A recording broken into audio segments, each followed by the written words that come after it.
Behind you. They say the night shift is easy. Just watch the cameras. But what happens when the cameras show you something that isn't really there?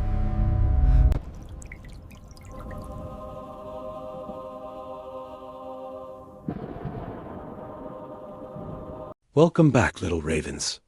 Tonight, the roads are empty, but the buildings are not. We are stepping out of the trucks and into the silent corridors of night security. These are 3 true stories sent in by people who are paid to watch the darkness until the darkness starts watching back. So, check your monitors, lock the doors, because out here, you are never truly alone. Subscribe to the channel, like this video, and let's survive the shift together.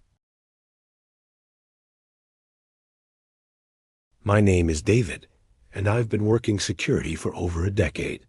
I've seen intruders, vandals, and addicts trying to break into properties. I know how to handle people.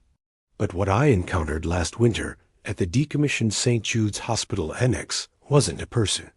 It was my 3rd week on the night shift. The building is a hollow shell of concrete and glass, waiting for demolition. My job was simple. Sit in the main security booth, watch the CCTV monitors, and do a physical round every 2 hours. If you've never been in an abandoned hospital at 3 a.m., you can't understand the silence. It's not just quiet, it's heavy. It presses against your ears like deep water. The air always smells of stagnant dust and that sharp, lingering chemical scent of formaldehyde that never truly leaves the walls. Around 3:15 a.m., I was staring at the monitors, fighting off sleep. The feed for camera 4, which covers the old isolation ward on the 4th floor, flickered. Just a glitch, I thought. But then the screen settled, and I saw something that woke me up instantly. On the window at the far end of the hallway, the big glass pane overlooking the parking lot, there was a mark. It looked like condensation, fog on the glass. I frowned, leaning closer to the screen. The heating had been off for months. The air inside was freezing, almost the same temperature as outside. Condensation shouldn't be forming like that unless there was a heat source right next to the glass. I grabbed my heavy-duty flashlight and my radio. Going to check the 4th floor, I muttered to the empty room, just to hear my own voice. The elevator was dead, so I took the stairs. The echo of my boots on the concrete sounded like gunshots in the quiet. By the time I reached the 4th floor, the atmosphere had shifted. The air felt charged, thick with static. It was the kind of creepy atmosphere that makes the hair on the back of your neck stand up. I opened the stairwell door and shone my beam down the long, dark corridor. Empty gurneys lined the walls like skeletons. I walked slowly toward the window at the end. Step by step, the silence was deafening. When I got within 10 feet, I froze. The mark on the window wasn't just random fog. It was a handprint. A perfect, massive handprint pressed against the center of the pane. But as I got closer, my brain finally processed what I was seeing, and a wave of pure, primal dread washed over me. The condensation was on the outside of the glass. I stopped breathing. We were on the 4th floor. There is no balcony, no ledge, just a sheer 50-foot drop to the concrete below. I stood there, paralyzed, my flashlight trembling. The handprint was fading, which meant it was fresh. Whatever made it had been there seconds ago. Then, from the darkness of the open patient room directly to my right room, 402, I heard a sound. It was a wet, clicking sound, like a tongue moving inside a dry mouth. Click, dot, dot, dot, click, dot, dot, click. I slowly turned my head, aiming the light into the room. The room was empty, just a stripped bed frame. But the temperature in that doorway dropped so drastically I could see my own breath. And then, from the corner of the room where the shadows were deepest, I heard it, a long, rasping inhale. It sounded like air being sucked through a crushed windpipe. It wasn't human. No human lungs make that sound. I didn't scream. I didn't investigate. The fight or flight instinct kicked in, and I chose flight. I turned and sprinted back down the hall, my flashlight beam swinging wildly against the peeling paint. Behind me, I heard a heavy, wet thud like a soaking wet body hitting the floor. Then came the sound of bare footsteps slapping against the tiles. Fast, inhumanly fast. I burst through the stairwell door and didn't stop until I was locked inside the main security booth on the ground floor. I watched the monitors until the sun came up, shaking, my hand gripping a crowbar. Camera 4 showed nothing. The condensation was gone. I quit the next morning. I told the supervisor I found a better offer, but the truth is, I couldn't spend another second in that building. They say ghost stories are just for kids, but I know what I saw. Someone or something was clinging to the outside of that building, 4 stories up, and when it realized I had seen it, it came inside. Wow, David. That detail about the handprint being on the outside gave me actual chills. It's the kind of logic-defying moment that breaks your brain. We see this a lot in true horror stories involving hospitals. These places are soaked in trauma and death, acting like batteries for paranormal activity. But what you described, the wet sound, the physical thud, that doesn't sound like a ghost. Ghosts float. Ghosts whisper. What you heard chasing you sounds like something much more physical. Something that can climb sheer walls and mimic human biology, but get it wrong. There is a concept in horror called the uncanny valley, when something looks or sounds human, but is just slightly off, and it triggers a biological revulsion in us. That rasping breath? That's the sound of a predator trying to imitate its prey. You made the right call running, David. If you had stayed to check that room, I don't think we'd be reading your story tonight. Little Ravens, I have a question for you. If you were in David's shoes, would you have shone the light into the room? Or would you have run the moment you saw the handprint? Let me know in the comments below. And if this story made you check your own windows, hit that like button. It keeps the dark away. My name is Thomas. I was a long-haul trucker for 20 years. The isolation of the road? I could handle that. But after my driving career ended, I took a job working night shift security at a massive distribution warehouse near Cincinnati. The property was remote, just off the interstate, surrounded by empty fields and a dense tree line. I thought the quiet would be a relief. It wasn't. The stillness of the guard shack, compared to the constant motion of the truck, felt like a deep freeze.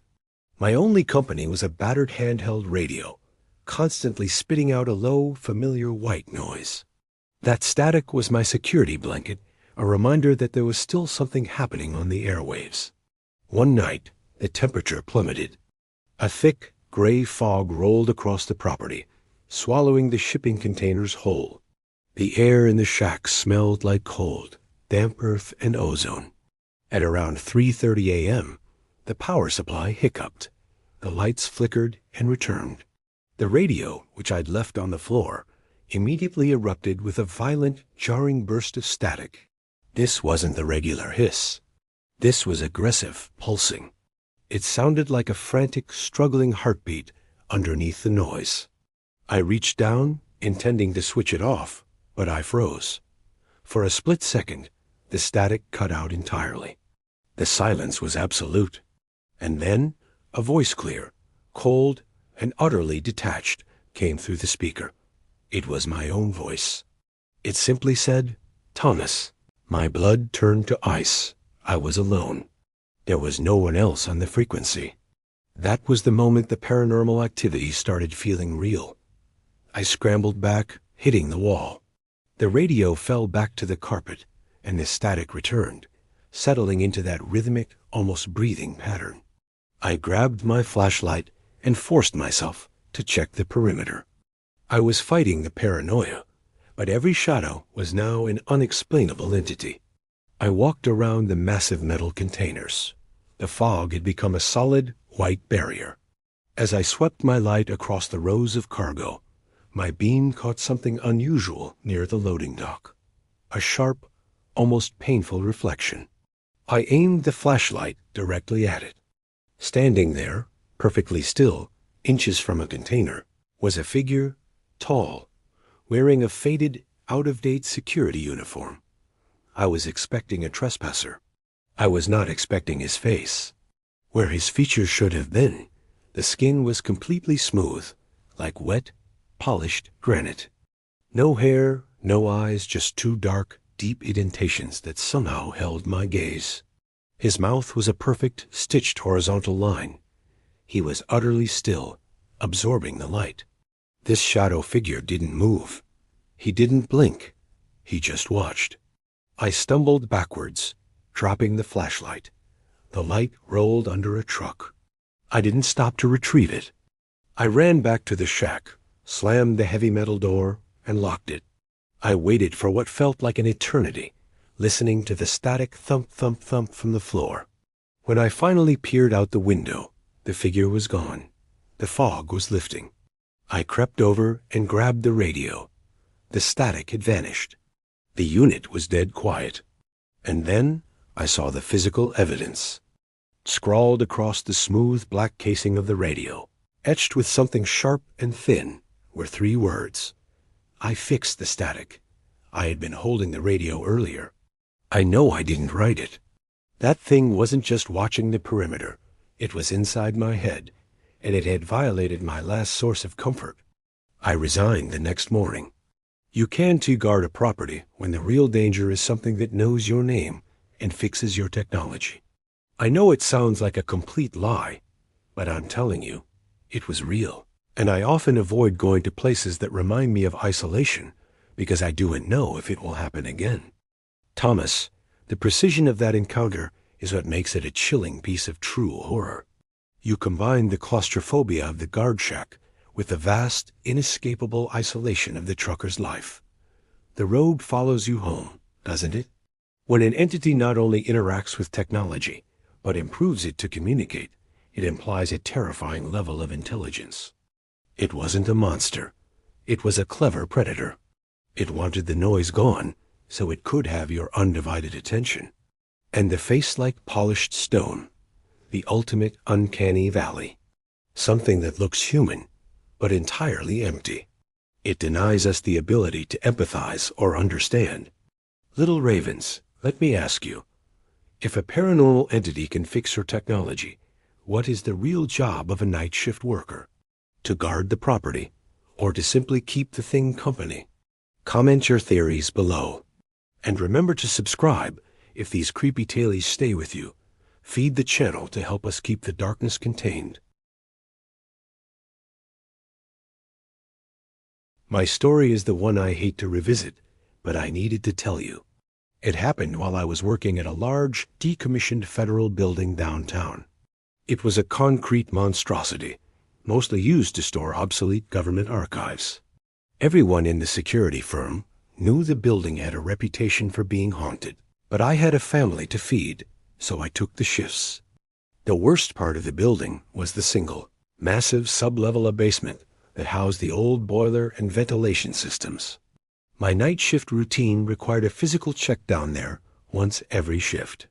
The air in the basement was always cold and thick, smelling perpetually of rust and old, stagnant water. But one night, the odor was different. It smelled distinctly of rotting meat and something faintly metallic, like old pennies. It was a smell that settled deep in your lungs. I pulled out my radiostatic, of course. I was completely isolated. As I walked, I noticed the industrial ceiling lights were acting strangely. They weren't flickering randomly. They were flashing in a rhythmic pattern. Flicker, flicker, dot, dot, dot, pause. I stopped, fighting the impulse to panic. It felt deliberate. Then, I heard a sound coming from one of the massive ventilation shafts near the floor. A dry, scraping scratch. I knelt down, shining my flashlight into the darkness of the pipe. The scratch came again. And then, a faint, desperate hiss. It sounded exactly like someone was struggling to take a breath through a tightly closed tube. A deep, rasping sound. I quickly unbolted the heavy circular grate and pulled it off. The being revealed the shaft wasn't empty. It was full of what looked like a dense, matted nest of dark hair, completely blocking the airflow. And as I watched, the hair shifted not with the wind, but from something moving underneath it. I backed away, sweat instantly forming on my neck. The hiss stopped. And then, a voice soft, raspy, and thin, like dry leaves rubbing together, spoke from deep inside the shaft. It wasn't accusatory. It sounded desperate. I need it too. I abandoned all pretense of professionalism and ran for the freight elevator. I stabbed the up button repeatedly, my mind screaming. The elevator cab groaned, but stayed still. I could hear a fast, frantic scraping sound coming from the ceiling of the cab. I looked up. The light fixture in the elevator cab was bent, and a small, long, pale finger too long to be human was slowly emerging from a gap in the metal housing. It wasn't trying to scare me. It was trying to reach me. It was hunting me down in this claustrophobic metal box. I grabbed the heavy crowbar I carried, but before I could swing, the elevator suddenly plunged downwards. It didn't drop. It accelerated hard, smashing into the basement floor with a bone-jarring impact. I blacked out instantly. When I woke up, the emergency lights were on. I was lying on the floor. I checked the top of the cab. The hole was gone. The light fixture was back in place. There was no sign of the entity. I eventually pried the door open and stumbled to the exit. I told the police I must have fallen asleep and the emergency brake had engaged. But I knew the truth. Before I left, I checked my shoulder, where the initial scent of the creature had hit me. There, pressed into my skin, was the physical evidence that defied logic. A circular, unblinking bruise. And inside the bruise, 5 distinct, tiny, black fingertips. It didn't want to hurt me. It wanted to breathe me. And I left before that paranormal encounter could take its next breath. You can probably guess that I certainly don't work night shifts anymore. That's a mistake I'll never make again. Thanks for listening. I needed that. That is the difference between a ghost story and a true horror story. That thing wasn't trying to kill you. It was trying to possess you. It wanted the very air in your lungs to sustain itself. That is intimate and profoundly violating. And the bruise, the physical evidence, that is your proof. It wasn't a hallucination from the long night shift. But the chilling detail is the elevator. The creature didn't cause a mechanical failure. It caused a purposeful action. It tried to trap you in the dark metal box so you couldn't escape its grasp. It's a clever predator. Little ravens, I want to know. If you found a mark on your body after a supernatural encounter, would you feel relief that you had proof, or terror that it had successfully touched you? Comment below. And remember, if you've made it this far, the dread has settled in. Feed the channel, like, share, and subscribe so we can keep the basement doors locked. This account is the reason I left security work entirely. It didn't happen in a dark hallway or a freezing basement. It happened in the one place I thought I was safe, the main security monitoring room. I worked the night shift for a massive, newly constructed corporate park. It was state-of-the-art, a fortress of glass and steel. My job was simple: sit in a room lined with monitors, watch for break-ins, and enjoy the silence. The room itself was cold, designed to keep the server racks cool. It smelled faintly of new plastic and ozone, but beneath that there was a strange, subtle odor I couldn't place, like burning sugar. The system had over 100 cameras, covering every inch of the property. But there was one blind spot I hated: the main ventilation duct access panel right behind my desk. It was just a thin sheet of bolted metal, but the building designers had included a dedicated camera for the tiny space between the panel and the wall. Around 2 a.m., the boredom started to set in. I was watching camera 17, which showed the empty loading dock. Then I noticed a glitch. On the monitor, a shadow figure, thin, elongated, darted across the corner of the frame. too fast for a person. I rewound the footage. Nothing. Just smooth, empty dock. Paranoia set in. I was fighting the unexplainable event when I felt it. A strange tingling pressure against my chair, right behind my back. It wasn't a draft. It felt like someone had quietly leaned in too close. Then, my CCTV monitor started changing. Not the image, but the text overlay. Camera 4, which watched the main entrance, usually displayed main entry. That night, the text flickered and changed to read, "Look." My heart hammered. I gripped my flashlight. This was an entity interacting with the interface. I spun my chair around, aiming my light directly at the ventilation panel behind me. Nothing. Just the bolted metal. But now, the strange smell was overwhelming. That burning sugar scent was intense, making my eyes water. I turned back to the monitors, desperate to call for help. The text on the screen for camera 29, which watched the server room, was changing again. It now read, "Behind you, Sarah." I froze, trapped. The thing was playing with me. I knew it was targeting the small blind spot, the space between the bolted panel and the wall. I grabbed my stun gun.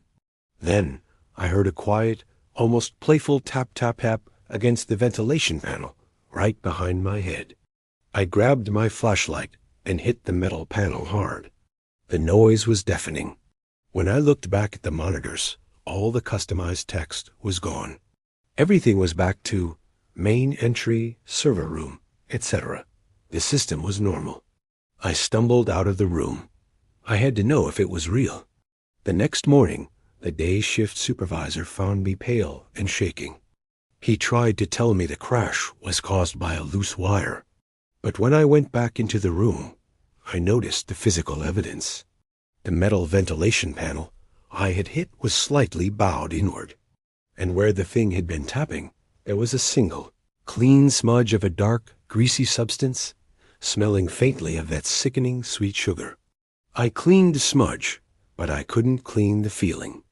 The most secure room in the building had its own dedicated monster. I quit that day, realizing that the most dangerous place to be on the night shift is the place where you think you re-safest. Sarah, that account is perfectly chilling. You've hit the absolute peak horror by making the threat violate the core safety routine. You thought the CCTV protected you from the outside. But the true terror is when the paranormal entity can hack the text overlay, use your own monitoring system against you, can whisper through the ventilation duct. It's a complete violation of security protocol. The burning sugar smell is a brilliant, unsettling sensory detail. It's unique to your story and anchors the true horror in the physical world, just like the scent of copper and decay from the truck stories. The realization that the monster lived in the blind spot, the tiny area that security was designed to ignore, is an excellent metaphor. It shows that the most dangerous things are what you cannot see or monitor. Little ravens, think about this. If the thing that is stalking you can change the text on your screen, is it really a ghost, or is it a form of digital consciousness? Comment your best theories below. If these creepy tailies have convinced you to never work the night shift, make sure you subscribe and hit the like button, because the dark knows your name now. And that brings us to the end of our shift, little ravens. We started tonight thinking the threat was outside, lurking in the shadows of the warehouse or the woods. But we learned that the true paranormal entity doesn't lurk outside. It lives in the blind spot, the space behind the camera, the static in the radio, the air in your lungs. Every account you heard tonight proves one thing. Isolation doesn't mean empty. It just means there's less competition for the things that hunt the night shift. Now, think about this. If the monster can fix the radio and hack the surveillance text, maybe it's not trying to kill us. Maybe it just wants to make sure we stay awake long enough to witness its existence. If these creepy tailies of the night shift settle deep in your mind, please feed the channel and hit the like button and subscribe. It helps us keep the lights on and brings these true encounters to more people who understand the fear of the dark. And don't go far. Your next nightmares are already waiting on the final screen. Continue your paranormal experiences with us. Choose one, because the night is far from over.